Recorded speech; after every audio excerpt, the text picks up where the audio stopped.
today is types of modifications, change orders, terminations, the Christian doctrine, stop work orders, rights and remedies, for which you have a handout for that. The difference between a request for equitable adjustment, known as REAs, and claims. And then we'll end up with questions and answers at the end.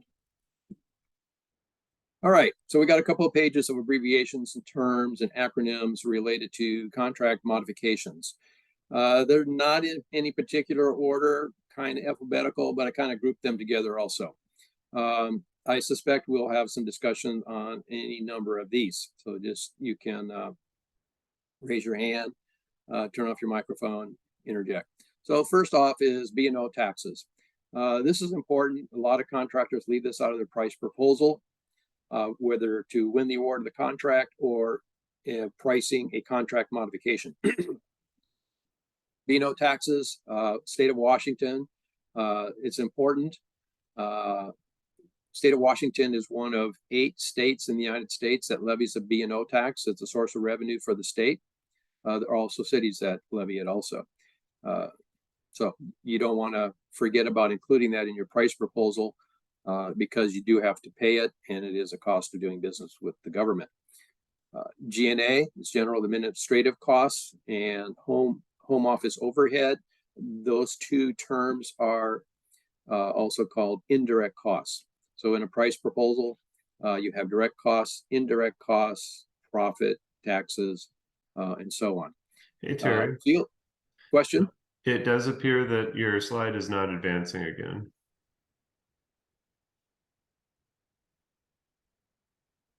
So I'm seeing a slide titled abbreviations, terms, and acronyms. Are you not?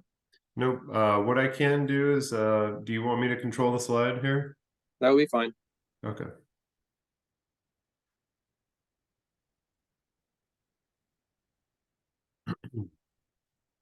Yeah, I apologize everybody for the technical difficulty this morning. Yeah, it seems like every class we got some new bug.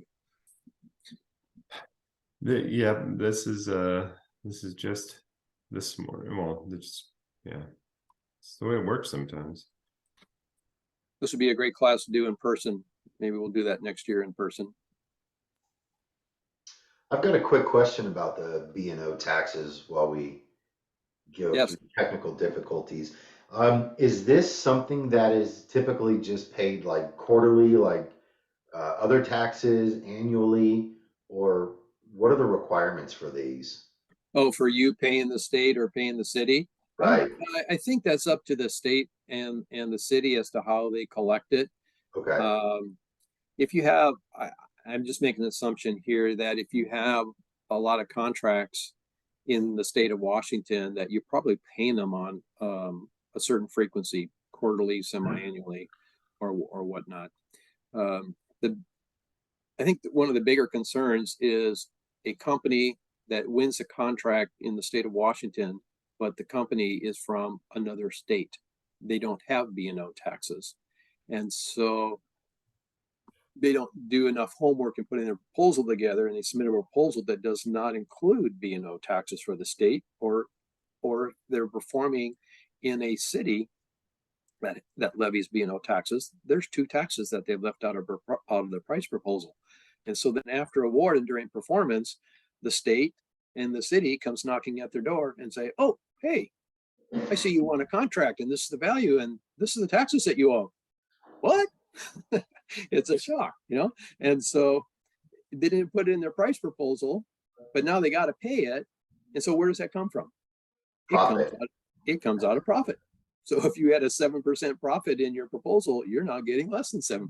So it's really important. Yeah, and that's exactly why I'm asking, because with our company still primarily headquartered in San Diego, California, that's why we're working through the process to finding out, whether or not we need to segregate into our own C Corp or, LLC, whatever else, while we operate here in Washington. So that, and these are some of the things that I brought up that I learned from other PTAC classes about the B&O taxes. Yeah, and I think it's so important as well as indirect costs. A lot of small businesses don't understand indirect costs and they don't know what should be included, what should not be included, and how to put it in a proposal. That I have developed a class on price proposal preparation and offered it for the first time this year. Just a quick check-in. Can you guys see my screen on abbreviations, terms, and acronyms? Okay, good. All right, so we'll proceed with this. Or do you have another question about B&O taxes, Dustin? Nope, I was just giving the thumbs up to James that I could see. Okay. Questions related as to when you need to pay the taxes, I would recommend that you contact the Department of Revenue for the state and be aware that there are numerous cities within the state of Washington that also levy B&O tax. And so you're going to want to know where you're performing if it's in a city, if that city also levies a B&O tax, and contact their Department of Revenue too in order to pay it and not get penalized or having to pay fees for paying late. Okay, moving on. So slide is up and you've got the hard copy in front of you. Let's go back to the previous page. All right, so there's the first page of abbreviations, terms, and acronyms. We're down on field office overhead. That's an overhead typically for construction projects. So those companies would have a home office overhead and a field office overhead, particularly if you're mobilizing a work trailer on site, you're going to have a field office overhead. The next three are different types of solicitations. IFB is for sealed bids. That's invitation for bid, and that's covered in FAR Part 14. Request for proposal is for large procurements, and that's covered in FAR Part 15. And RFQ is request for quotation, which is a simplified acquisition procedure. And if you will take out your pen or pencil, we're going to do our first edit on the slide here. That says FAR Part 8. That is incorrect. It is FAR Part 13. FAR Part 13 is for simplified acquisition procedures, and that's where you'll find requests for quotation. An RFI is important after award when you have questions about the terms and conditions of the statement of work. You submit a request for information to the contracting officer or to the contracting officer's representative. Next is delivery orders and task orders. A lot of people use these two terms interchangeably. They are not the same. They are two different orders. A delivery order is an order against a supply contract. You are delivering a product, and therefore it is a delivery order. A task order is an order against a service contract. You are delivering a service, not a supply. So you are delivering a task. It is a task order. They are covered in FAR Part 2 under definitions. A purchase order, there we got the correct FAR Part 13, is the result of a request for quotation. So when an agency issues a request for quotation, it's typically because it's under the simplified acquisition procedures, which is $250,000. So the government estimate is less than $250,000. They issue a request for quotation. They receive your quotes, normally competitively, so they're going to get many quotes, and they will issue a purchase order as opposed to a contract. Then there's the terms in scope and out of scope. This will probably come up in your conversations with a contracting officer, or when you're submitting your RFIs, or submitting or responding to a request for proposal or request for quotation. In scope means that the change is within the scope of the statement of work and the terms and conditions of the contract or the purchase order. Out of scope means what the government may be asking for is not in the terms and conditions of the statement of work, and therefore a modification is required to include it in the contract or the purchase order, to include it in the statement of work. Any questions on that page before we move on to page 2? We do have a question from Katerina. She can't come off mute because she's in a noisy location, but she does have a question about home office overhead and whether it applies to virtual and remote workers. Home office overhead is your corporate cost, your company's headquarters for doing business. We have a whole nother class just on this. In fact, I forgot to mention it. At the end of home office overhead on that sheet, you'll see a red asterisk.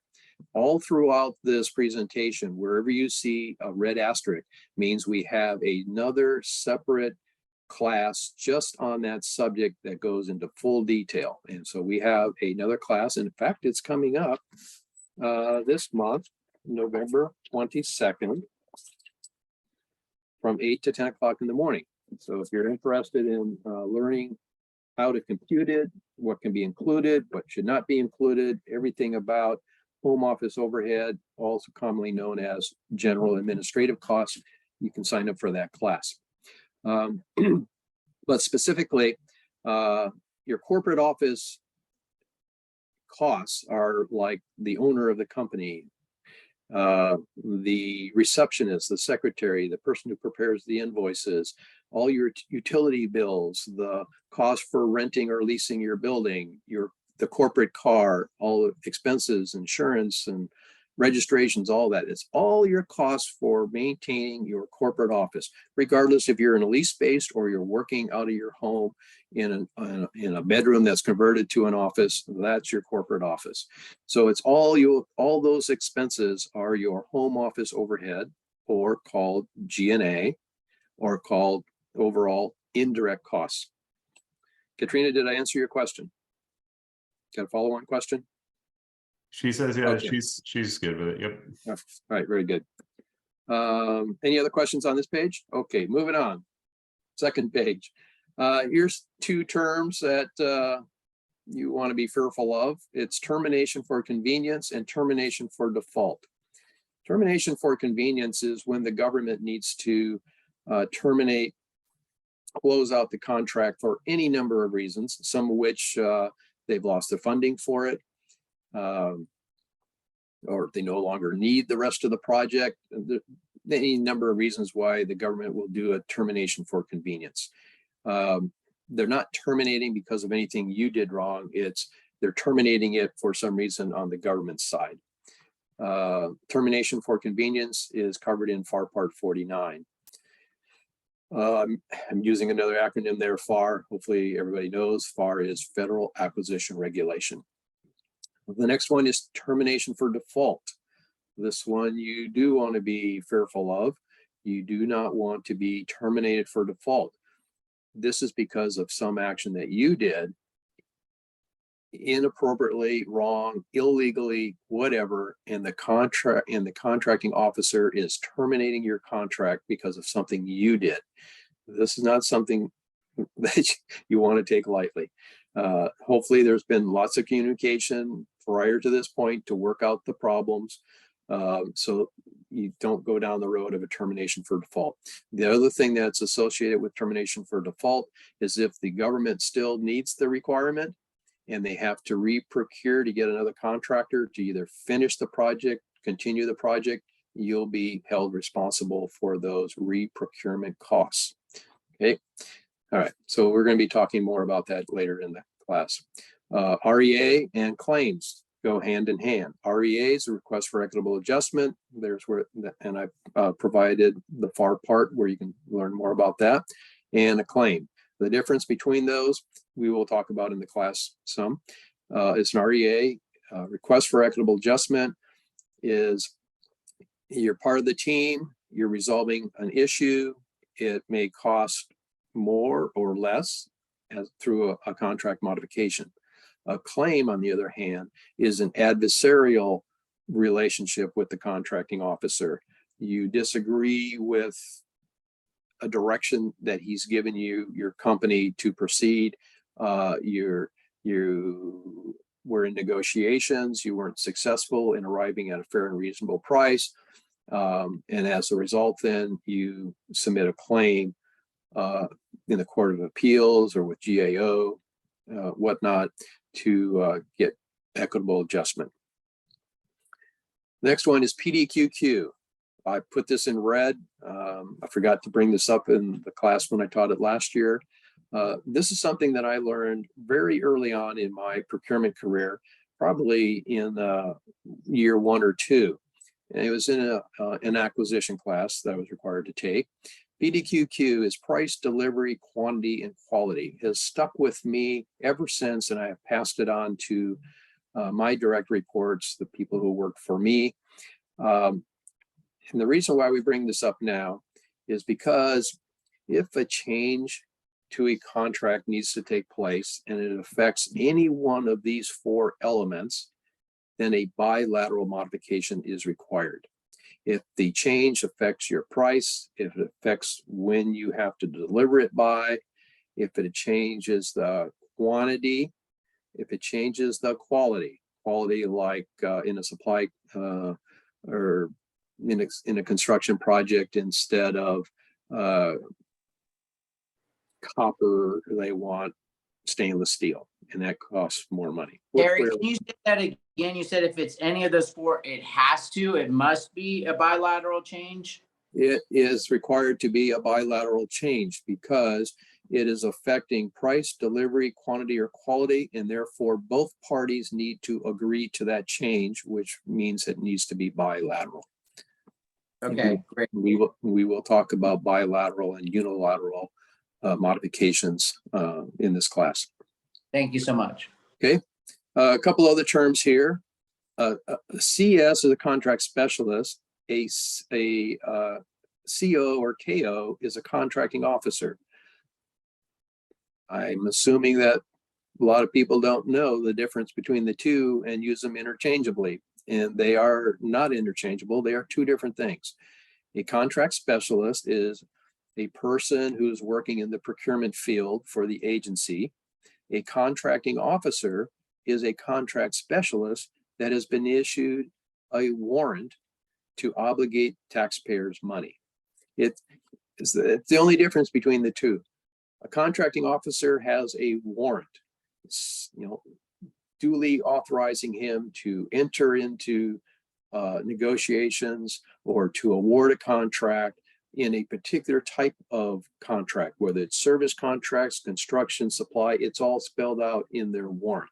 And so you as a contractor need to know the authority of that contracting officer. Do they have the authority to enter into negotiations and sign a contract modification and issue it? So not only does a warrant specify the type of contract, it also specifies the dollar amount. So say some of you are in construction. So you are awarded a construction contract, and typically within the first 10, 14 days, there is a pre-construction meeting, and everybody is involved in that contract comes into a meeting. And that is typically when the contracting officer is identified, and they even give you a copy of their warrant. So they're not overstepping their bounds, but on their warrant, it will say that they have authority to issue contracts and modifications for construction. And then it will go on and say up to $2 million, $10 million, $50 million. Okay, so this is important that during the performance of a contract, and the modification needs to be executed, and you're submitting a proposal and it's $5 million, and your assigned contracting officer to your contract has a warrant that only goes up to $2 million, you need to be mindful of that because they cannot execute it. Contracting officer, you'll see I have CO and KO there. Well, my background, I came from the Navy. We use the abbreviation of KO because a CO in the Navy is the commanding officer. So we don't use that term CO in the Navy, but every other agency uses CO as contracting officer because they don't have commanding officers. They have commanding generals and whatnot. So that's just a little nuance there. You'll only see in in writing, the abbreviation possibly as CO. That's only with the Navy. Everybody else, excuse me, KO, because of the Navy, it's contracting officer as opposed to commanding officer. So every other agency, it's CO, contracting officer. And then the general terminology for all agencies is contracting officer's representative, COR, COR. All right, any questions on those terms? Okay. All right, some background. So here's the answer to the question. How many types of contract modifications are there? The answer is 2. So all of you did a really, really good job, because seldom do I get a majority saying that there's only 2 types of modifications. You can find those in FAR Part 43. The 2 types of modifications, once again, is bilateral and unilateral. Bilateral is where both parties have to sign the contract modification. That's the government and you, the contractor. That makes it bilateral, requires 2 signatures. Unilateral is where the agency issues a modification with only the contracting officer's signature on it. They are issuing it unilaterally, requiring only 1 uni signature on the modification. In the federal government, the modifications are issued on a standard form 30. All modifications are on a standard form 30. You find that number in the bottom right-hand corner of the first page of the modification.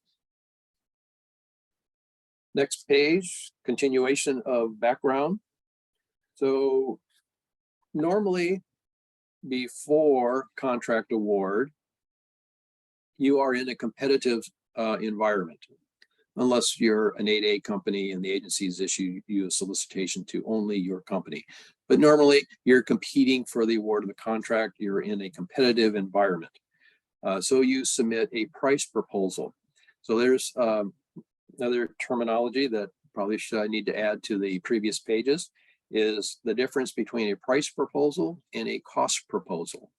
They are not interchangeable. They are 2 different terms. A lot of people use them interchangeably. That's not the case.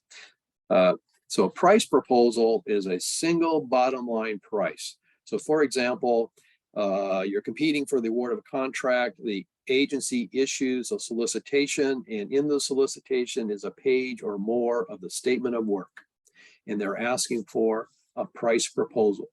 Now you're going to go through the same procedure regardless if it's a price proposal or a cost proposal, because you've got to figure out all your direct costs, all your indirect costs, how much profit do you want? You got to add the B&O taxes on it, insurances, all of that stuff in order to get to that bottom line price.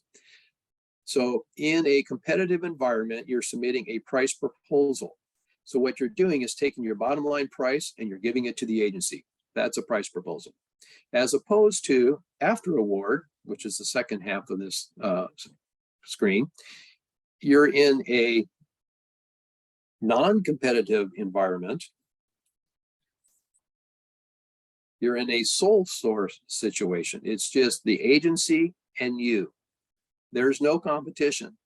So in that situation, when you put your proposal together, you're going through the same process. Your direct costs, your indirect costs, your profit, your taxes, your insurances, everything else is related for the change to the contract terms and conditions statement of work. You are now having to submit your entire workup sheet, Excel spreadsheet, all your costs, which includes the bottom line price, and submitting it to the agency. That is a cost proposal. It's a line item by line item. And so, and the reason for that is the contracting officer from the agency has to determine a fair and reasonable price. So they are going to look through your cost proposal line item by line item, all your direct costs, which is labor, materials, and equipment, your indirect overhead rate, maybe it's 13%, 8%. Your profit is at a fair and reasonable price based on the risk for this contract. Maybe it's 7%, 2%, 20%. It's all dependent on risk. You may have to submit a risk analysis with your proposal to justify your profit rate. Then you're going to add in your B&O taxes if it's in the state of Washington or any one of the other 7 states that levies a B&O tax, any special insurances, such as if you're doing work around navigable waterways, you've got to include insurance for Longshore and Harbor Workers' Compensation Act. And that is not an inexpensive insurance. It's typically about 23% on average of your labor costs that are subject to the act. So those are things that you're going to identify in your cost proposal and submit it to the contracting officer. All right, so there's a difference between a price proposal and a cost proposal. Any questions on price proposal and cost proposal? There typically is. All right, modifications. Sorry, Terry. Question? No, I was just apologizing. I'm trying to keep up with you there. Okay. All right, modifications. This text is coming directly from the Federal Acquisition Regulations. You'll find it in Part 43.102, which is titled Policy. So we'll briefly go through this. Only the contracting officer, as we talked about earlier, the contract specialist who has a warrant for the particular type of procurement that you're doing up to a certain dollar amount, can act within the scope of their authority, the scope of their warrant, is empowered to execute a modification on behalf of the government. Other personnel do not have the authority to execute a modification. So for example, the contracting officer's representative, the person who you would typically see out on the site where you're performing the work, is typically the contracting officer's representative. Seldom will you see the contracting officer out on the site, mainly because they are overwhelmed with work. There's typically vacancies within the agency. So the contracting officers or contract specialists that are working are also doing the work of others because of vacancies. They're just overtaxed. So you will seldom see them on the work site. And typically you'll see their representative, which is the core contracting officer's representative. And there are other technical people that you'll see on a site also. So I worked in Japan for 4 years with the Navy. A common problem that we had over there, speaking of authority, is the Japanese workforce not knowing the Navy military structure and whatnot, where an officer from a ship would walk up to the work site and tell the Japanese worker, oh, can you do this also?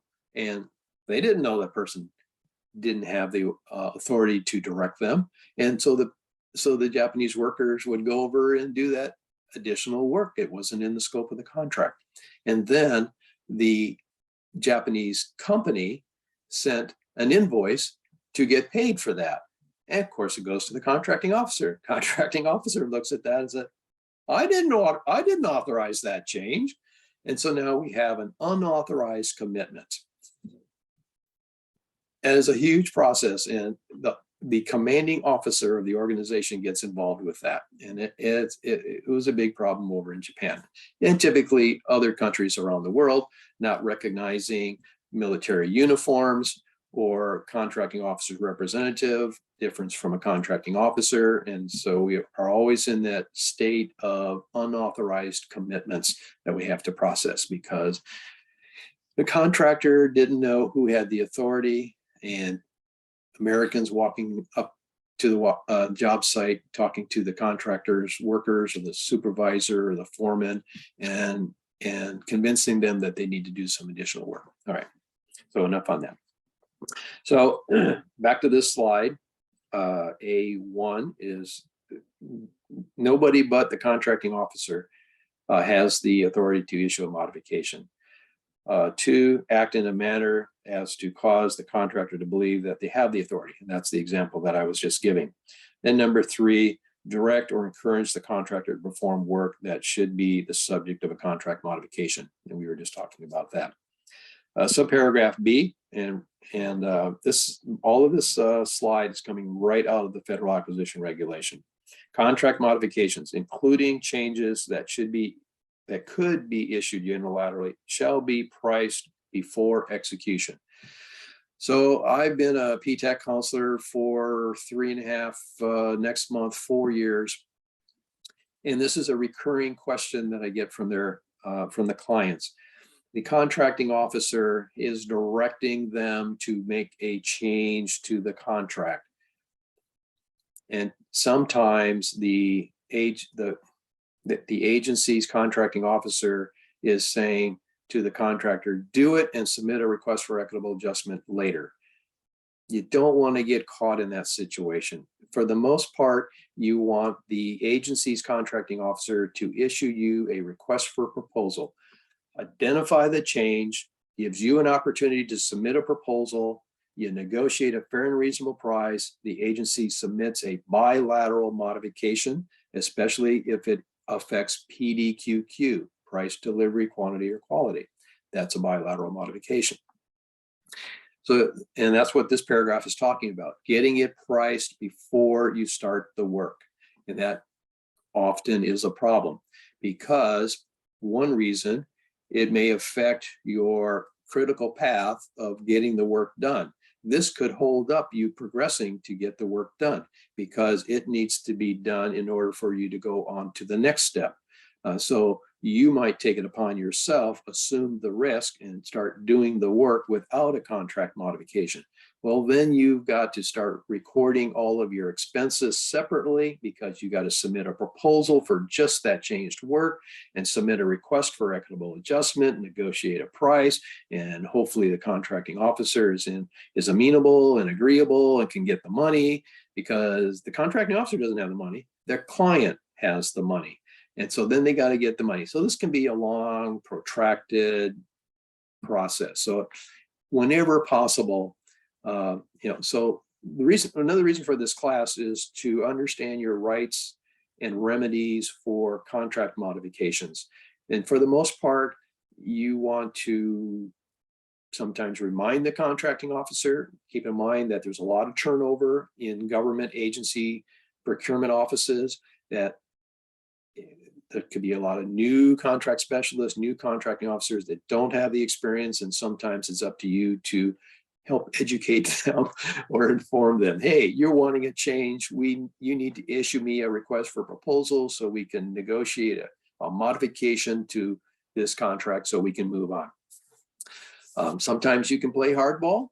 This is all situational. Sometimes you can say, okay, I understand the change. I will wait for the execution of a modification before we start doing the work. And that's playing hardball with the agency.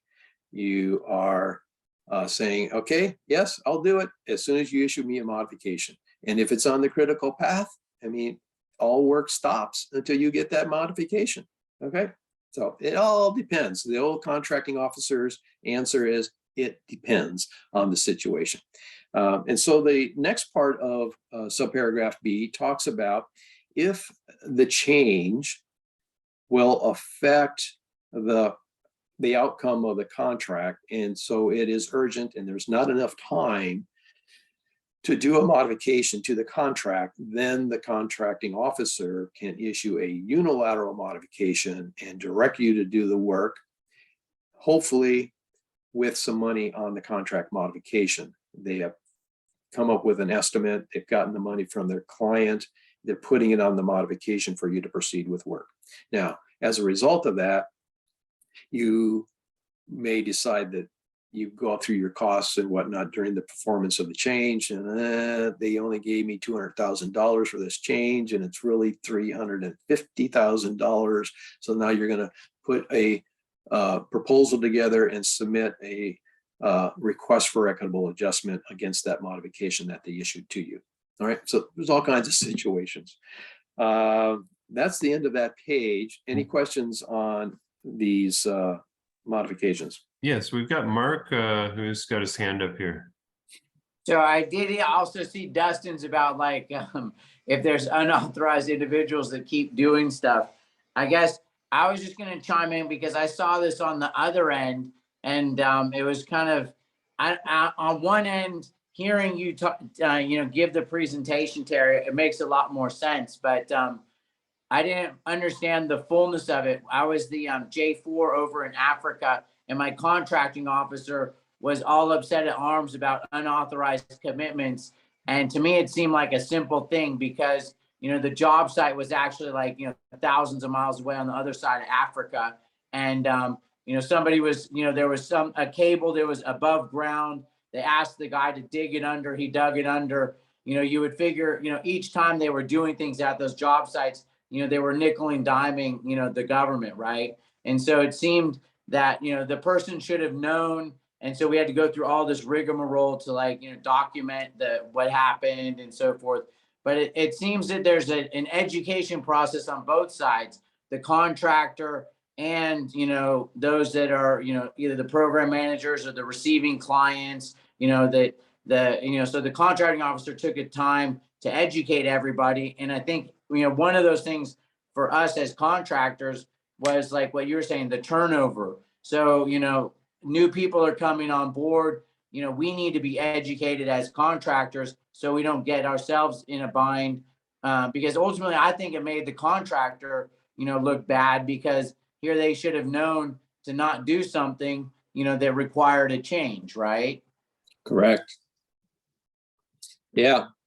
So as we mentioned at the beginning of the class, hearing the horror stories from you, the attendees. So here's an example of a contractor working in Africa, thousands of miles away from the agency's contracting officer, and the people on site, the program managers, the project managers, the contracting officer's representative, maybe a construction manager, engineering technician, any number of people, and even military officers and enlisted working on the site too, directing and suggesting and telling the contractor to, change that overhead and put it underground, So a contractor, like Mark said, you need to be aware who has the authority to make those changes. It is only the person, a contract specialist with a warrant, making them a contracting officer.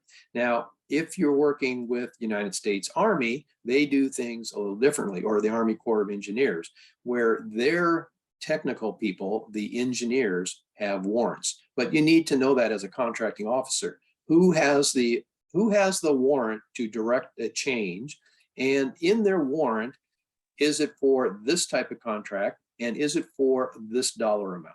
Okay, so they go hand in hand. You got to have both in order to have. That was what I learned. Those warrants are they can be written very specifically, and they may or may not have the right amounts of monies because, yeah. And I think it really comes down to the construction things, but I guess it could go for, services as well too, right?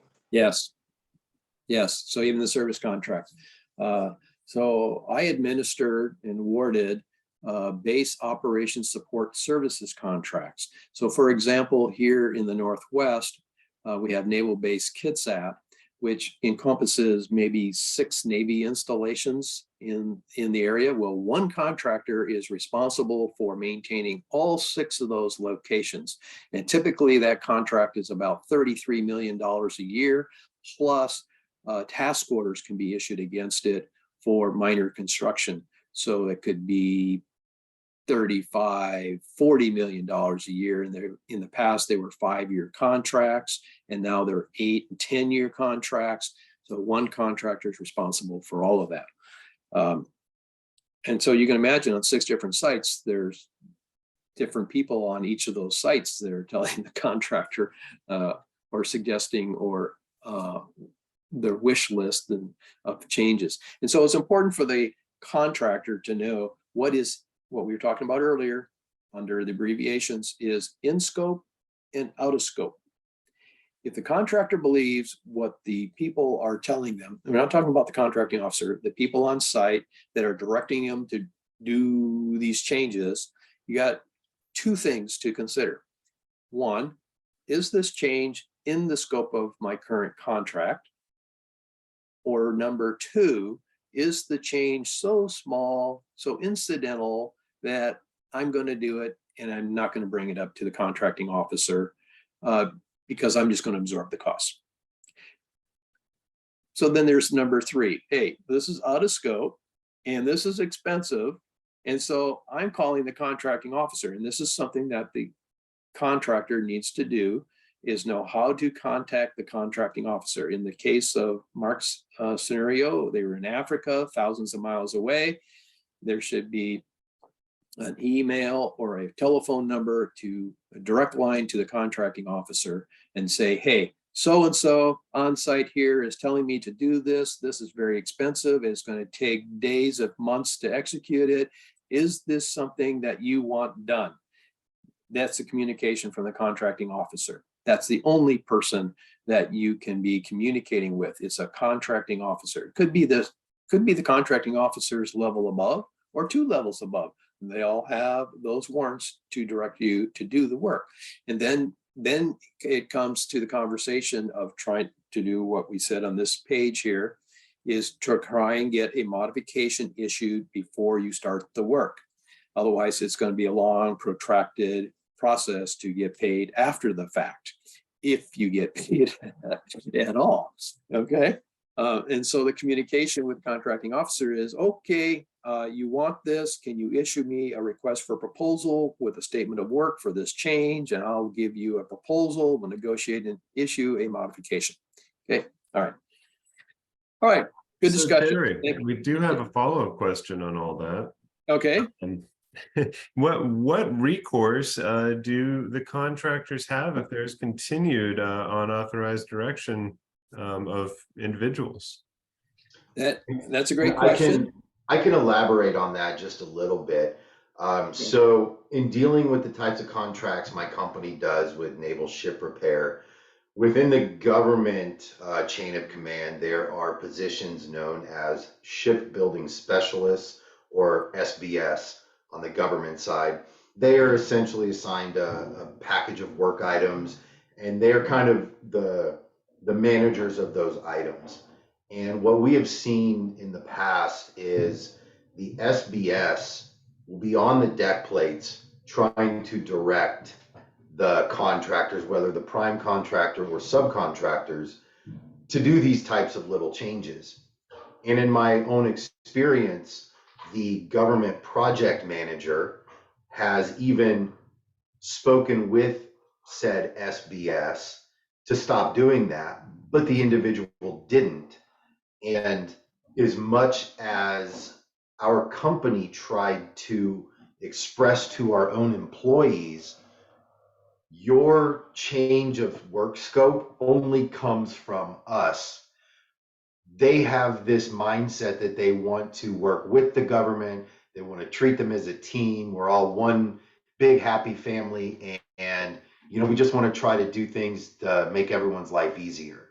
But it ends up being, we commit unauthorized commitments, and then the government balks at it and says, no, you weren't like told by our authorized representative to do that, so now you're SOL. And it's like, so what do we have recourse for as contractors to be like, look, you need to stop this, or there's going to be some sort of ramification?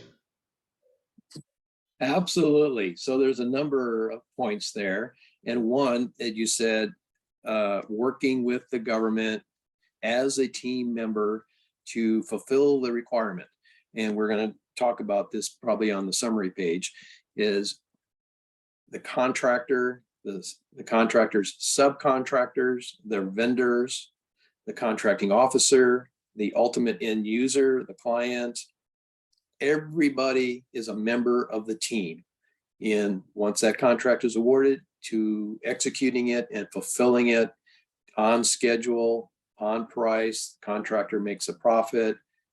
Safety is always tantamount. But the other part of your discussion there was, how do we get those government representatives to quit tasking us to do these changes, which are out of scope. They're not in the scope of the contract. The first and best way that I can tell you is the contractor's management, the project manager, the owner, whatnot, has a direct communication to the contracting officer. Pick up the phone and call the contracting officer. In addition to that, what you talked about is training your employees not to take those directions or to tell that government representative to contact their contracting officer. And the contracting officer will get a hold of you, the contractor, to talk about the change. You know, quite often, these people on site, they're directing a contractor to do something that is not in the statement of work, therefore out of scope. Where was I going with that? That the communication from the contractor to the employees is to tell them that they got to go to the contracting officer to implement that change. Or you make that decision that I talked about earlier. One, the change is so small, you're just going to absorb that cost if there are any costs. Sometimes there are not any costs. It's just doing it differently or doing something else, and then you don't have to do this, but you're going to do this instead. It may not cost very much.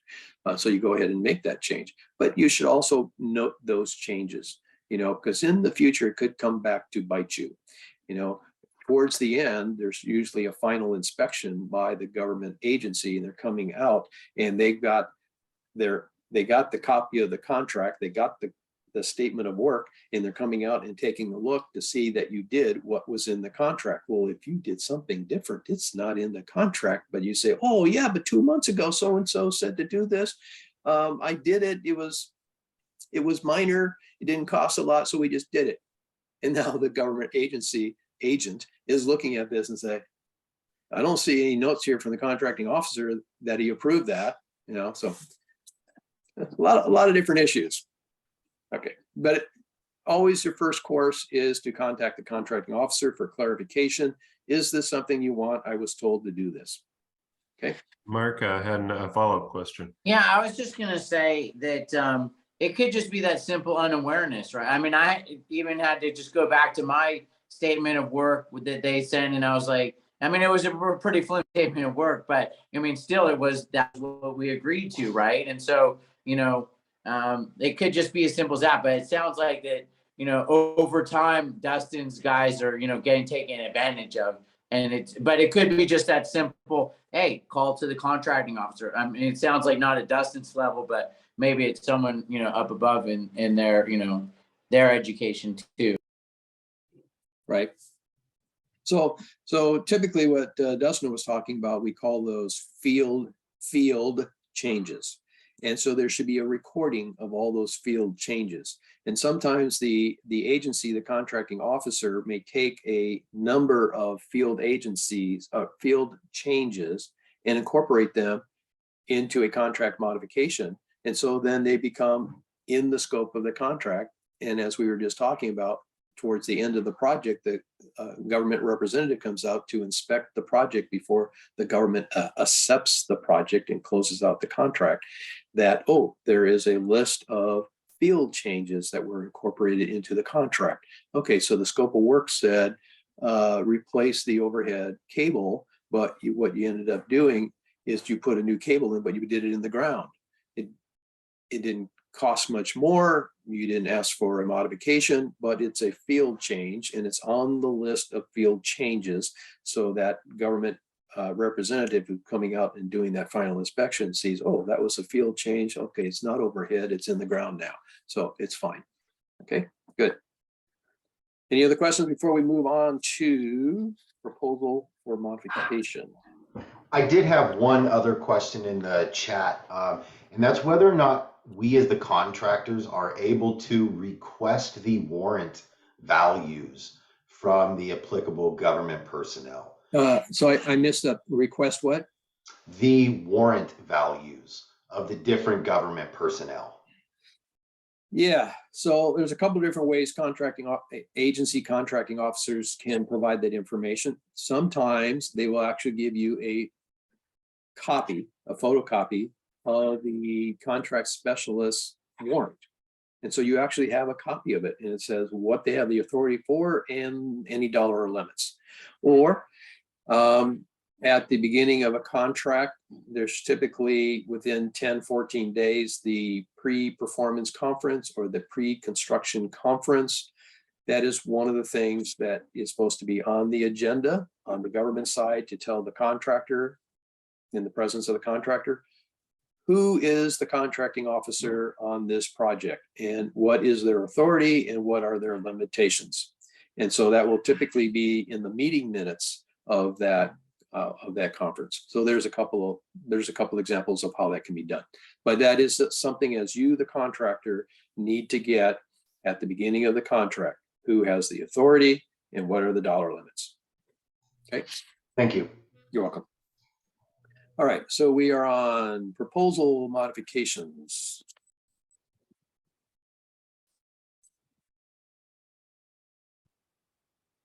All right, so this is something that I've seen contractors try to do over my 29 years as a contracting officer. Is contract's been awarded. During the performance, there needs to be a change to the scope of work. A modification needs to be executed. So the agency sends out a request for proposal. Here is the proposed change. Mr. Contractor, you have 14 days to submit a proposal for this statement of work. Now, one of the scenarios is the contractor won the contract, but after they awarded the contract, they realized that they made a mistake in their price proposal or their cost proposal, and the price is lower than it should have been. And so they may be losing money or maybe not making as much profit as they wanted to. And so now this opportunity comes up. Oh, we get to submit a proposal for this change, this new statement of work or change statement of work. Let's what we call it, get well. All right, so we underpriced the contract by $10,000. And so in this change is $2,000. We're going to submit a proposal for $12,000. We're going to get well on this contract modification. We call these contract change artists. That's one of the terms. That is not the case. When an agency sends you a request for proposal for a modification, this is what they're pricing. That is all you can price and send into the agency to negotiate a fair and reasonable price for the change. It is not an opportunity for the contractor to get well because of past mistakes in previous proposals for modifications or the contract award. So on here, I said it's an opportunity to get well, or because you're in a sole source environment, you know there's no competition, and so you increase your profit rate, or other opportunities to get more money, and that's you just can't do that. Now, the last line on here is important, and a lot of contractors don't do this.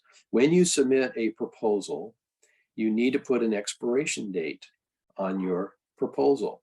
You know, especially now with inflation, this is really important. And as a result of the pandemic, when you submit a proposal, whether it's you're competing, well, normally when you compete for the award of the contract, the solicitation says that your proposal needs to be good for X number of days. You know, it might be 60 days, 180 days, or whatever. But now that the contract's been awarded, you're in the situation of a modification to the contract. When you prepare your proposal and submit it to the agency's contracting officer, you need to put a proposal expiration date on there. Okay, you know, if you're dealing with vendors and you're getting prices for quotes on materials like construction materials, their prices, especially now with inflation, may only be good for 5 days or 30 days. Well, you want to put an expiration date on your proposal. And then that way, when the agency, if they take too long, they don't execute a mod within your price proposal guarantee, then they're going to have to go back out to you and give you an opportunity to reprice your proposal if you need to. So you're going to reach out to your vendor and say, all right, it's been 30 days. We've exceeded your material price guarantee. I need to get another updated price, and having it good is for as long as you can make it.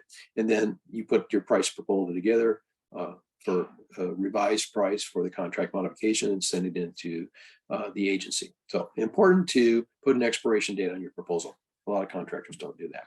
Questions on that? All right. Now we're going to get into bilateral modifications and unilateral modifications. There we go, bilateral modifications. All right, so this is coming from Federal Acquisition Regulation Part 43. The bilateral modifications are normally a solicitation issued to you to submit a cost proposal. As we mentioned before, you're in a sole source situation, so now you're submitting a cost proposal, not a price proposal. Negotiate a fair and reasonable price and or the terms, and the agency provides a modification for your signature. You sign the modification first, then the agency signs it. That is a formality. You have to sign it first, and then the agency signs it, and then they make distribution to everybody. That's a bilateral modification. Typically, when you sign a modification, you are signing a release of claims. That what that means is you don't get another bite at the apple after that modification has been issued. You agree to the changes in the terms and conditions, your price. If it was maybe negotiated, or maybe it was just accepted by the government, that issue is now gone. You don't at a later date get to go and revisit that negotiation, those changes. That modification was signed by both parties. It's done.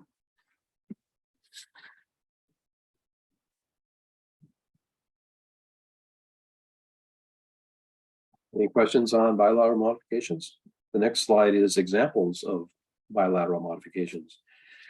So as we talked about earlier, PDQQ, price, delivery, quantity, and quality.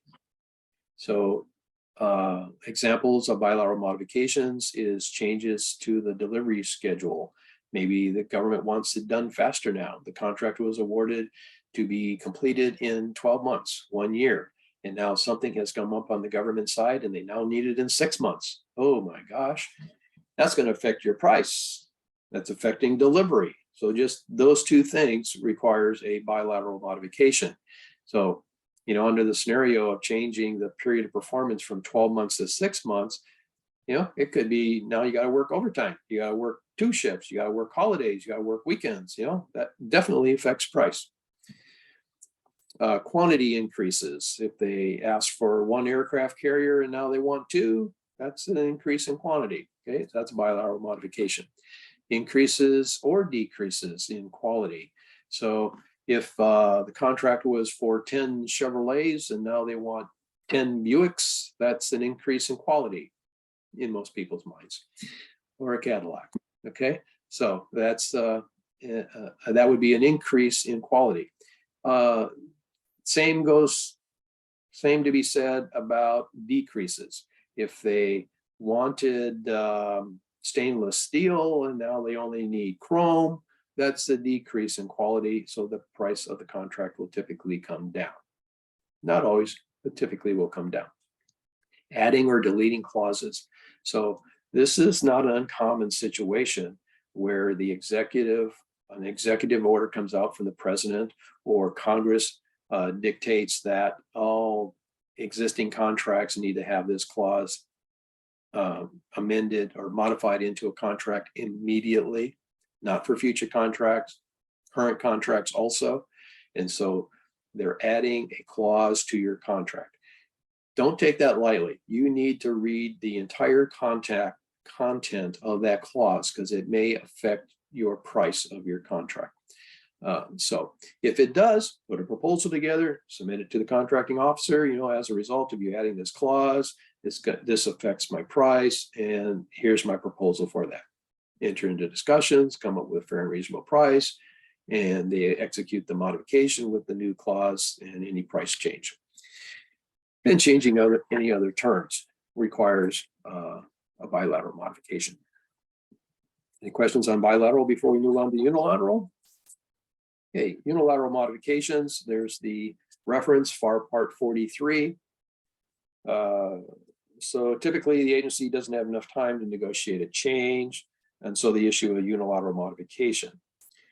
So on a unilateral modification, there will only be one signature. It will be the contracting officer's signature issuing the modification unilaterally. Now, if you take exception to the changes identified in the unilateral mod, then you can submit what's called a request for equitable adjustment. So you're going to put a cost proposal together, submit it to the agency's contracting officer, and negotiate a fair and reasonable price. And then a bilateral modification is signed by you and then the agency's contracting officer and distributed to everybody.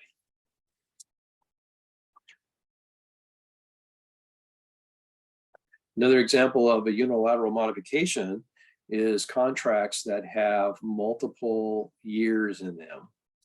An example is the agency issues a contract for a base period of 12 months, but also has options in it for additional, say, 4 one-month terms. So towards the end of the first 12-month period, the contracting officer can issue a unilateral modification exercising the next 12-month term. That's a unilateral modification. The government has a unilateral right to issue those unilateral modifications to exercise the next term of the contract because they are forward priced. When you submitted your proposal to win the contract award, you already put in the price for each of the out years, the option periods. And now the government has the right to exercise the next option period, every option period, unilaterally. Is the contracting officer's signature on it, issues it, the next 12-month term is activated. Now, on the government side, there's 4 things that they need to accomplish in order to do that. 1 is that there's still a need for that contract. 2, there's money available. 3, you are performing at least satisfactorily. And there's a 4th item, not remembering what it is right now. So examples of unilateral modifications are administrative changes, don't affect the terms and conditions of the contract, issuing change orders. So that's when the government doesn't have enough time to enter into a bilateral modification, but the change is so urgent that they need to have you start doing the work now. That is a change order. And so the contracting officer is directing you to make this change. And as a result, then if you believe that there's a cost to it, that you've got to submit a cost proposal and submit a request for equitable adjustment against that unilateral modification.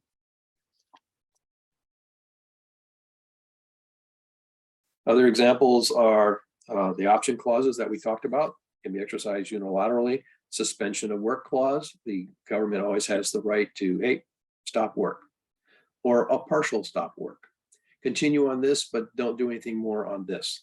That's a unilateral modification to suspend work or stop work. And the last one is issue termination notices. So that's unilateral, whether it's a termination for convenience, which we call T for C, or termination for default, which is T for D. Those are unilateral actions. Next page is more examples. So exercise the next term of a contract. We talked about that. Exercise an option in the term of a contract. There is a difference there. So A contract that has, for example, 4 12-month terms, those are options, but a contract could be awarded with options in it in the current year. So, for example, a construction project, the contract was awarded for you to build a building, but as an option, a second line item, an additional line item, is to build a parking lot. So after the contract was awarded, the agency got approval from the client and money from the client, and the contracting officer exercises the option for you to build a parking lot also. So that is an option within a contract term. Other examples of unilateral modifications: termination for convenience, termination for default, just correcting a line of accounting. There's a typo in the line of accounting, how you get paid, the source of funds. That's what we call an administrative change. Those are unilateral modifications. It doesn't affect your terms and conditions of the price of the contract. It's just affecting the source of money that's paying you. It's correcting the numbers. The government can issue a unilateral modification for work that you didn't perform or work that you performed poorly. Those are unilateral. And any other administrative changes. So we All do right, have a before we couple of move on, questions.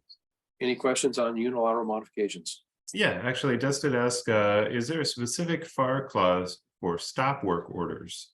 Yes, we will be coming up to stop work orders and suspensions of work here shortly. And then also Mark had a question. As a best practice, should we capture all request changes and asks? Say the question again, please. As a best practice, should we capture, I believe, or record all request changes and asks? Mark, are you talking about on the site if other than a contracting officer wants a change? I guess just as like what you're saying, when they come at the end of final inspection, oh, we didn't ask this, or oh, you did that. I mean, even if it's just like minor things on our end, just as documentation. I mean, would that just be a natural thing that you should do if in fact, you just want to keep this stuff? So you're talking about final inspection acceptance by the government? Right. Just, during the course of the statement of work, the period of performance, for those 12 months, hey, in January, they asked for this, asked for some, and now it gets to the contract, like, hey, there were these things, did them, wasn't anything. I know you're going to, do your final inspection. These were that we saw on our side, prior to that, or maybe some kind of inspection meeting or something. Right. So what we talked about earlier in the class is field changes. Making a note of all those field changes, when the date they took place, who was it that initiated the field change. You didn't request the contracting officer to issue a request for a proposal for you to submit a proposal and do a modification. They were minor in nature. You went ahead and accepted it. You assumed the risk, but you do make a note of those changes. And as I mentioned earlier, what can be done is an accumulation of those field changes could be then executed by the contracting officer as a modification to the contract. So I was over in Italy went over there in 2008 to build a brand new Army base at Vicenza, Italy. It was a 4-year project to take an old Italian Air Force base and demolish it and build a new Army base. And it was design build. So the contractor had to demolish it, design it, and construct it. And because it was I was there, Terry. I know exactly what you're talking about. Yeah, it's a massive contract. So I was there for the duration, and just the nature of the contract, building a new Army base and all kinds of unforeseen things on the ground. And they were digging up things from the Roman Empire that were just laying on the ground, let alone stuff under the ground. And so every time we ran into old foundations from the Roman Empire, or finding vases and coins and shields and all that kind of stuff. We had to stop work, stop the contractor, and the Italian government would send out a team to take a look at it, record it. It could have been worse than it was. What typically happened is this Italian agency would come out and take a look and say, oh yeah, some more shields, some more foundations, they're all over Italy, they're all over Europe. And so just more of the same. They didn't care. All they did is recorded it, took pictures, and said, okay, you can proceed with construction, because they're all over the place. But the things that did stop performance is when the contractor started digging up stuff that was 10,000 BC, the Bronze Age. Oh my gosh, that's a big deal. Now the Italian government comes out and says, and confirms, oh yes, this is Bronze Age stuff. This is 10,000 BC. We're stopping work here. We're digging this all up. We're taking it away. We had stopped for months. But getting back to field changes. So what we did on that contract is we would identify any changes that need to be done to the contract, record them, and we wanted to do them on a quarterly basis, but I think we did them semi-annually. We would take all of them. There were no costs typically by the contractor. They were just minor changes, but we needed to record those because, like you said, Mark, at the end of the contract, the government comes out and does an inspection and a final acceptance of the contract. So we can close out the contract, get the final invoice, close out the contract. And so when they do that inspection, there needs to be a recording of all these field changes. And so every 6 months, we would issue a bilateral modification identifying all these field changes, and the contractor would sign the mod, we would sign the mod, and we'd go on our merry way. And so we just did that on every 6 month basis. The contracting officer on different contracts can do it any frequency they want. But it's important, as you mentioned, that it's recorded so that at the end of the contract, and in my case in Vicenza, Italy, after 4 years, the government comes out and does the final inspection and acceptance, and has the contract statement of work and all the modifications, which included the field changes, and says, yep, everything looks great. Let's pay the good man. Okay, did we address that? Just like good housekeeping as well too, and for continuity, like you said, you intended quarterly, it ended up semi-annually, helpful. And then like people changes or anything could happen. This way somebody could come on and pick it up and move it along. So no, I like that. Thank you. Yeah, and that's a really important point there. As we mentioned earlier, there's continuous changes in personnel, not only on the government side, even on the contractor side. The project managers come and go. I had a 1.5-year contract, and we went through 4 contractors, project managers, and project managers, in my experience, they don't record everything that they're doing. And so now they've moved on and took a job elsewhere, and the new one comes in and doesn't know what the first one did or what's been agreed to between the old project manager and the contracting officer. So things need to be in writing for posterity. And it just keeps everything on the up and up. Like you're saying, you're on your 4th one. They don't know what the first guy do or something. And so then they're like, oh yeah, wow. It also puts it in context as well too, that you're like, why are you frustrated, Terry? I'm just asking for a little thing. Well, you don't know the 999 little things that were already happened. So no, I like it. Right. And the same thing on the government side, contract specialists and contracting officers come and go, especially in an overseas environment. So in most locations, the contracting officers sign up for a commitment of 3 years. Well, if you're on a 4-year project, that contracting officer is leaving in 3 years, a new one's coming in for that last year. So you don't want things done verbally. They need to be at least email, if not in contract modifications. So it's in writing. So you don't get into this problem in the 4th year of a contract and you've got a new contracting officer, and fortunately, you, the project manager, have been on the contract for its entire duration, you can say, well, you don't want to be in the situation, well, your predecessor, Terry, in the first year of the contract said, we're going to go about doing field changes this way. And we just did it by phone and agreed to this. And now the new contracting officer is coming in place and said, no, that's not the way we do business. So you got to have it in writing. So you as the contractor can forward that written documentation to the new contracting officer and said, this was the agreement back in year one on this contract. This is how we're proceeding. Okay. Now, if the new contracting officer wants to make a change, he can, but everything that was done in the previous years with the old contracting officer has to be accepted. He can start the new changes from when the new contracting officer starts work from that date forward, but not the changes in the past because they were already agreed to. Okay. Change orders.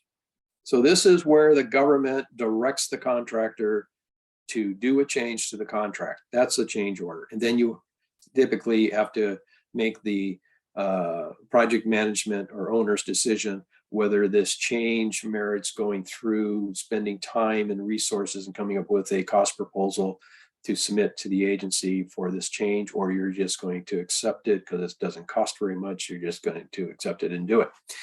Right. So change orders. This comes under Federal Acquisition Regulation Part 43.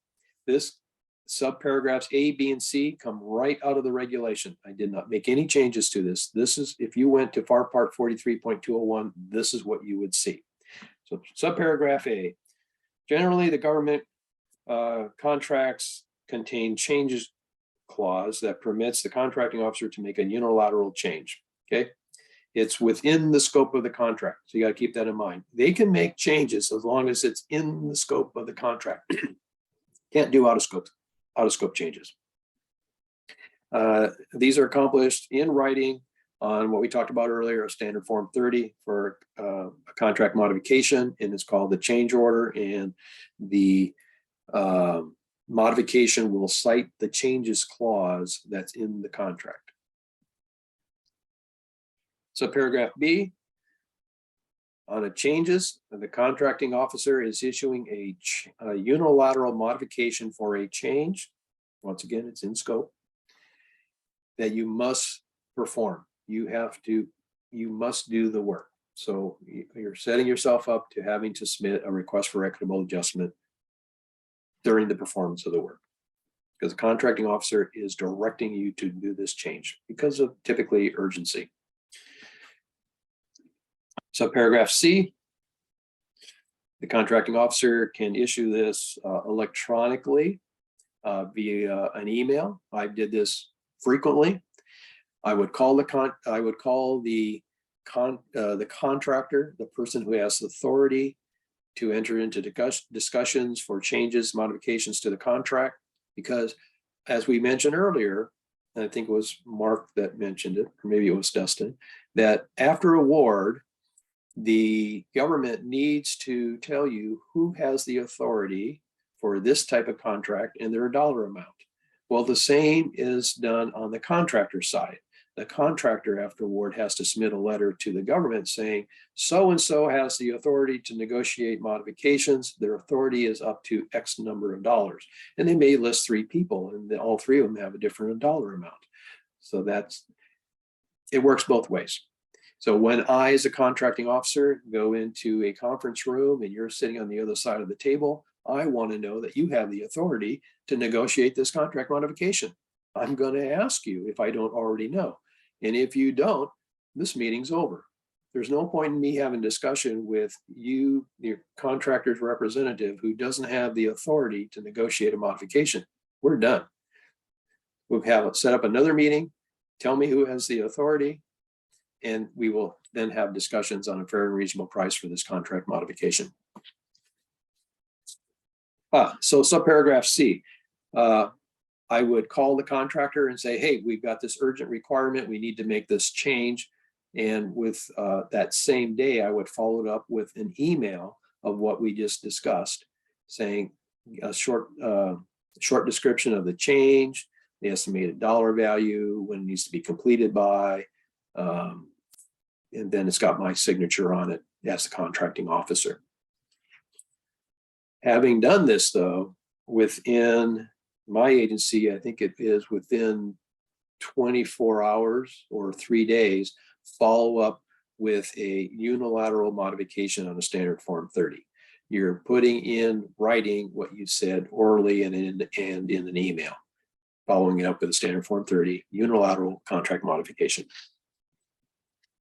So below these paragraphs A, B, and C are my notes for you, is to record your expenses on this change order, because you're going to be most likely submitting a cost proposal for this unilateral change order that was issued by the contracting officer. You have to have another set of bookkeeping for this change order.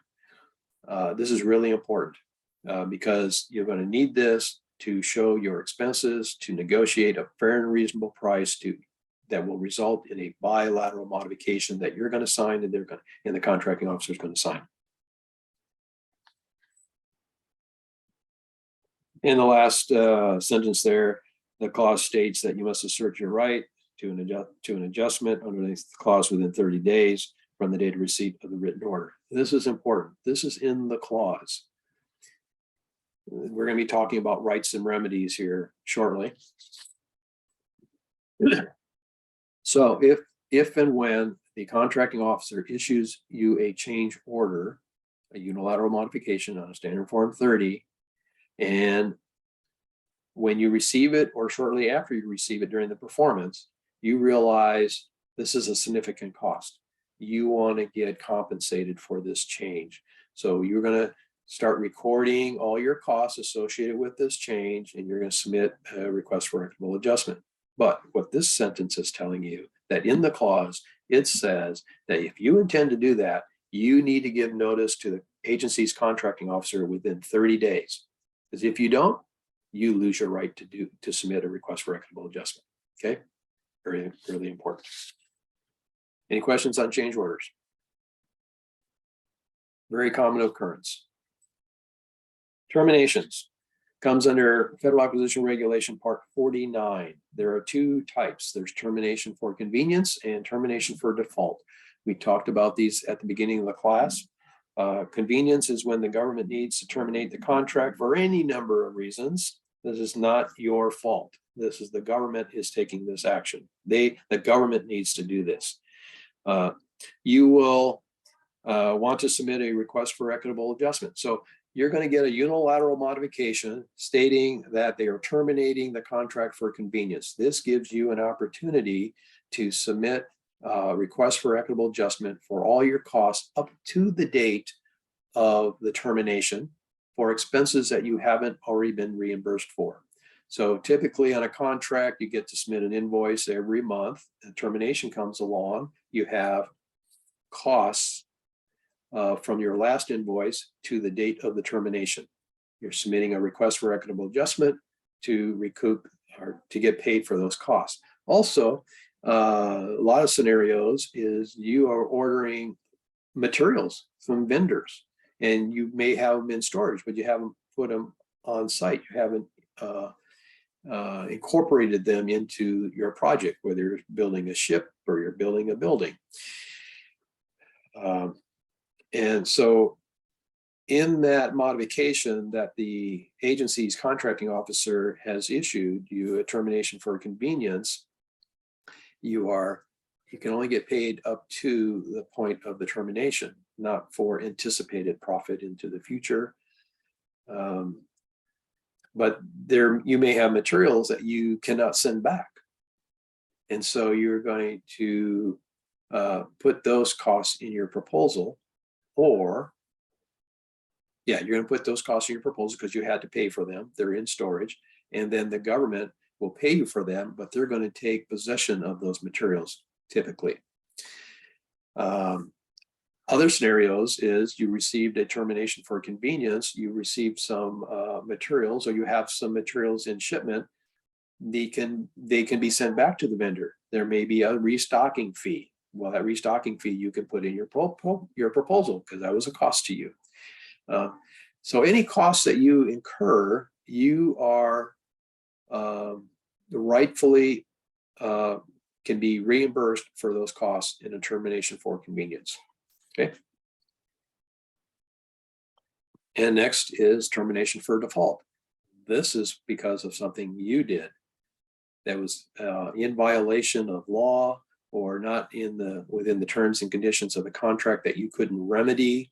I had in my last couple of years as a contracting officer, a contractor who was late and their quality was unsatisfactory. So we did a termination. I did a termination for default for 2 reasons. Typically it's 1. In this case, it was 2.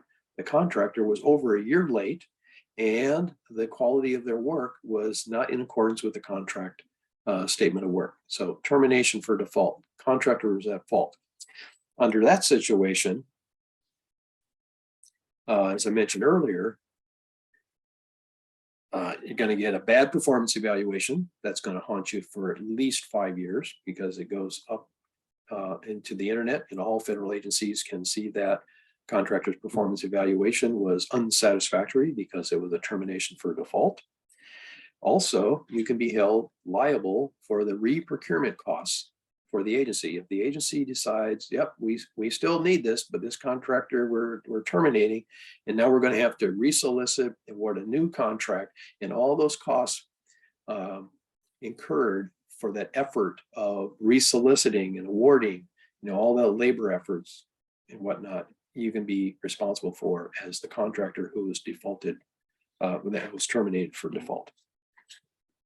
Any questions on terminations? T for C's and T for D's. I don't have any on there. Okay. All right, so we're going to move on to the Christian doctrine. This is kind of an obscure thing. Even federal agency contracting officers aren't real familiar with the Christian doctrine.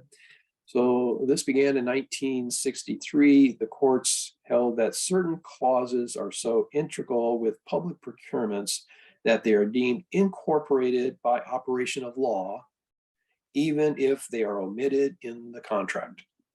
This happens occasionally. You get new contract specialists, new contracting officers, they don't have a lot of experience, or they make a mistake when they go through the FAR and select the clauses and they forget to put them in there. Well, in the clause, it will state whether it's a mandatory clause or a required clause. And if the contract specialist who's putting the solicitation together omits them, doesn't catch it during the solicitation phase, contract is awarded, and during the performance of the contract, the issue comes up.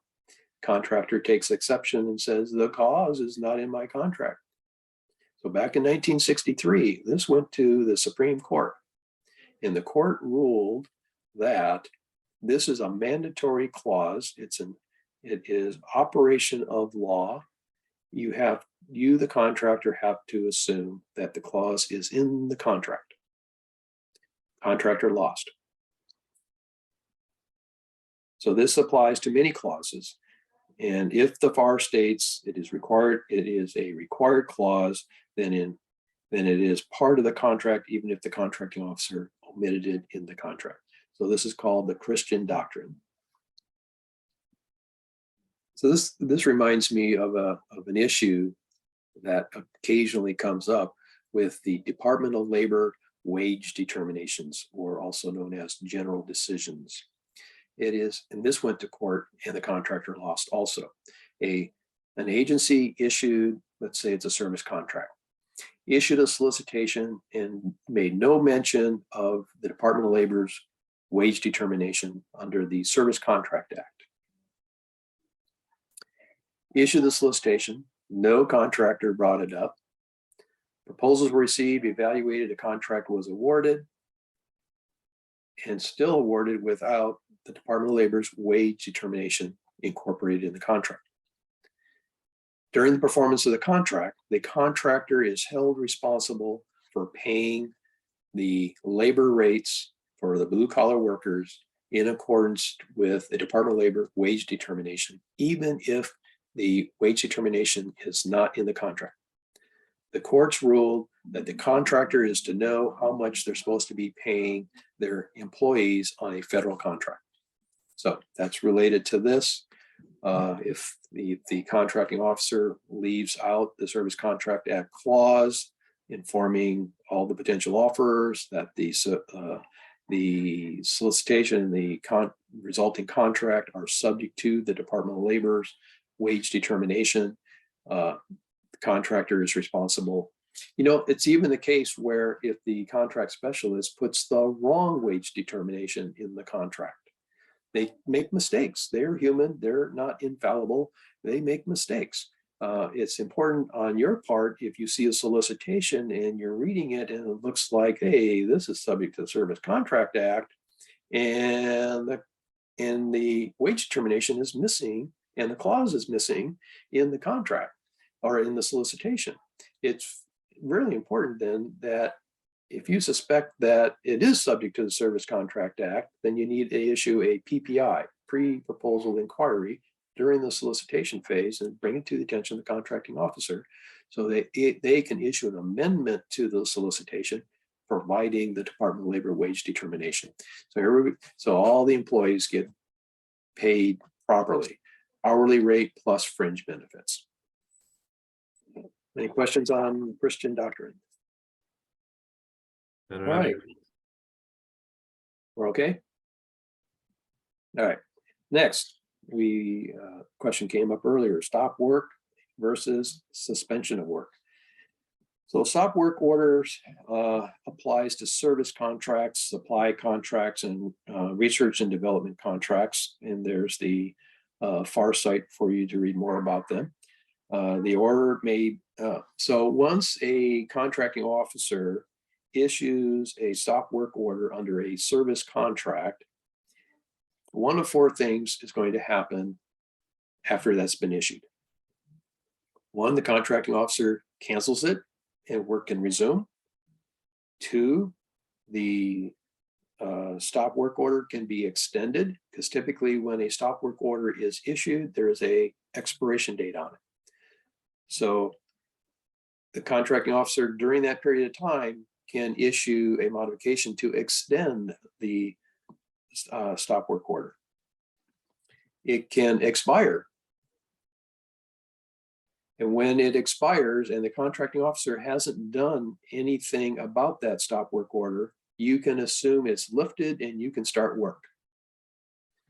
And fourth, the contracting officer can terminate some or all of the work that the stop work order was issued on. And then a modification has to be issued for a reduction in that statement of work, and the price will be reflected in that. And so typically, under that scenario, you're going to be submitting a request for equitable adjustment. So during this suspension time, you probably are going to be incurring costs. And so you want to be like another set of books, recording your expenses during the stop work order on some of the statement of work or all of the statement of work. And when the stop work order is lifted, either it's lifted or it expires, then you're going to submit your cost proposal for request for equitable adjustment for your incurred costs during that suspension. Now, a suspension of work applies to construction contracts and architect engineering contracts. And I've provided the FAR part for you there too. So 242-14 is for suspension of work, and -15 is for stop work orders. So it depends on what kind of contract you have. It's a different terminology, stop work order versus suspension of work. Any questions on those? Yes, if we issued a stop work order, hold on, let me pull it up here. If you issued a stop work order and the expiration is not explicitly stated, can it be requested? You can, or just understand that it is indefinite. And it will go on until the contracting officer lifts the suspension, and then you can go back to work, or they will issue a request for proposal for termination of that work that was suspended. Yeah, so an extension won't be in there because there was no date to extend. And as a result, there's no expiration. So only two possibilities. There's a cancellation, they lift the suspension, or they issue a request for proposal to terminate a portion that they suspended. Okay, good question. Any other questions? That's it for now. Okay, moving on to your handout. Next slide is rights and remedies. So you should have this one-page handout of the clauses. It's just handy dandy. I think a lot of you probably don't have this. So a number of things here. These are the FAR remedies for contract relief, requests for equitable adjustment. I'm developing a new class that I'll probably be offering next year on just requests for equitable adjustments and the difference between them and claims. But the class will be on requests for equitable adjustments. And a lot of this will be in there, plus a whole lot more. So in your contract, you will have various clauses in there identifying your rights and remedies under various situations. So here's a little table identifying the names of the clauses, the clause number that's in the FAR, and then over to the right, the types of relief that you can seek under that clause. And as you can see, looking at that table, that not all clauses are equal. So for example, if we talked about changes clauses, the changes clause earlier, and so that's FAR part 52.243-4. So the only, you can get relief for direct costs, overhead, profit, acceleration, and time, but no relief for liquidated damages. Liquidated damages is if you perform the contract late. As opposed to the defaults clause, the third clause down, FAR 52.249-10. You cannot receive relief for direct costs, overheads, profit, acceleration, or liquidated damages. You can only seek relief for time. You can only ask for an extension of days on your contract due date. So it's important to understand what relief you can get under different clauses. And when you submit a request for equitable adjustment, you have to submit, identify you are seeking relief under a particular clause. And that would be these clauses. There are probably others also, depending on the type of contract. Remember also that you can't cite a clause unless it's in your contract. That's really important too. So if you were looking at this sheet and see that you wanted to submit a request for equitable adjustment because the contracting officer submitted a change order on the contract, you can look on this and see, okay, well, I can seek relief for everything but liquidated damages. And so in some scenarios, you may have to make a choice between 2 or 3 different clauses that are in your contract. So what you want to do is look on here and see which one is in your best interest. Do you need money? Do you need time? Do you need relief under liquidated damages? And look at the clauses, make sure they're in your contract. And when you submit your request for equitable adjustment, cite the clause that you are pursuing relief under. Any questions about these clauses, remedies for contractual relief? I'm not seeing any in the chat.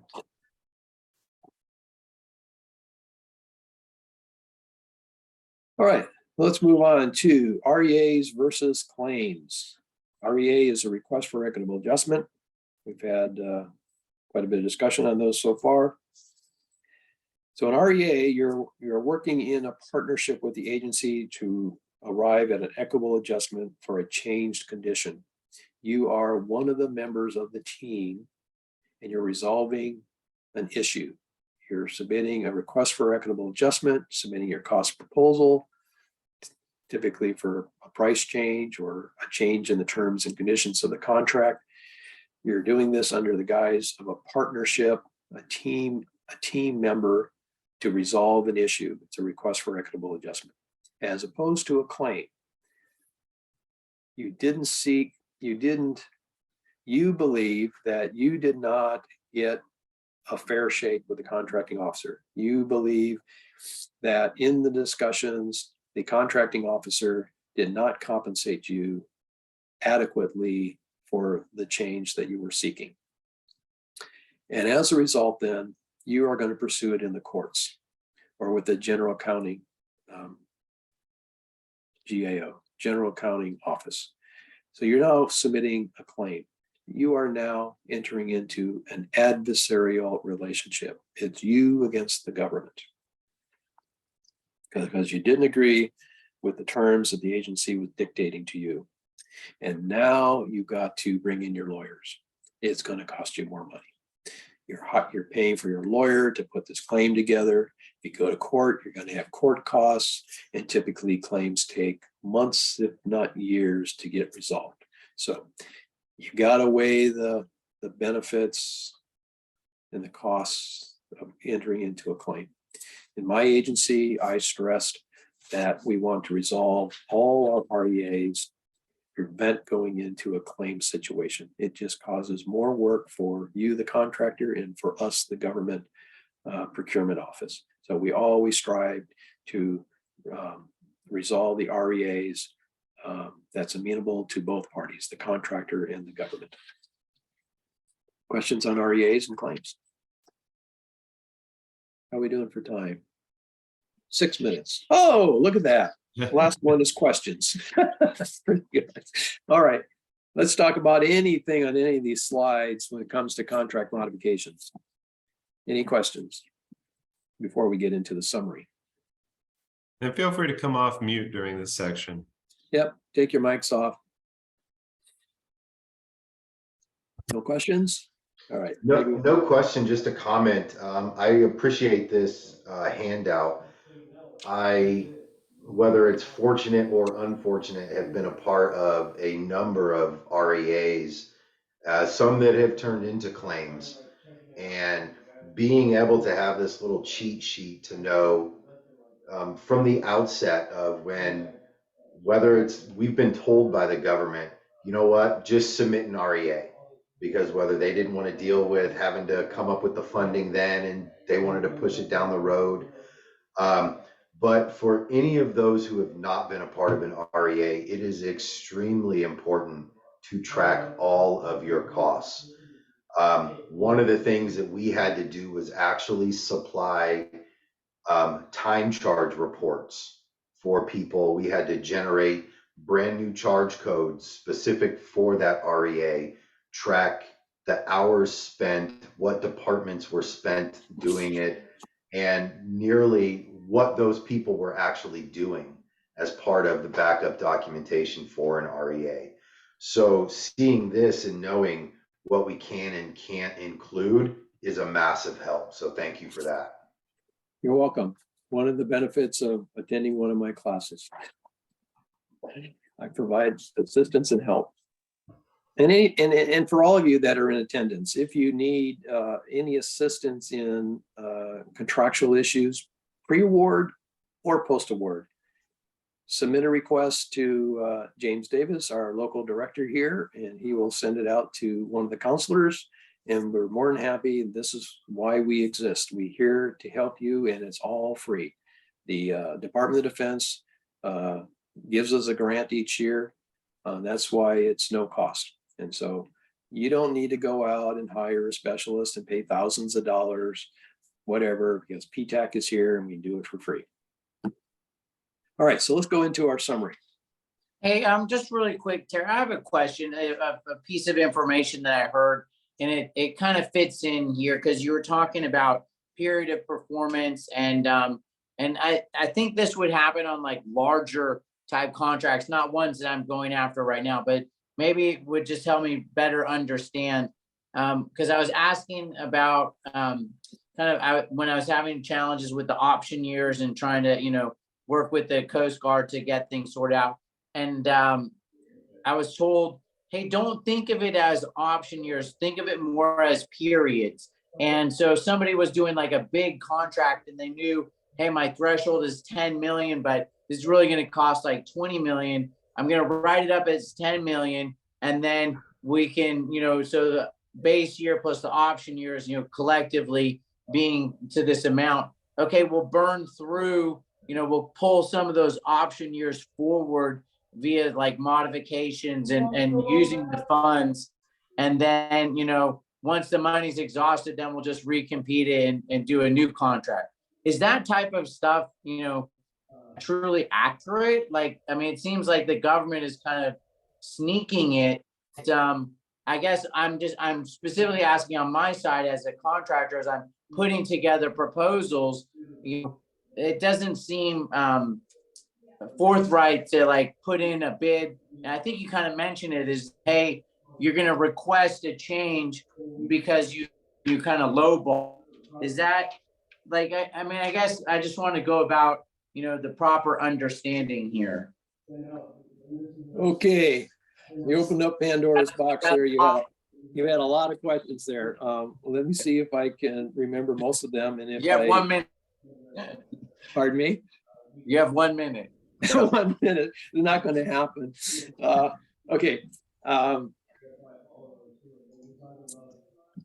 So the type of contract in general, what you're talking about with the Coast Guard is what was called an indefinite delivery, indefinite quantity contract, IDIQ. Just a moment. Yep. In my class. A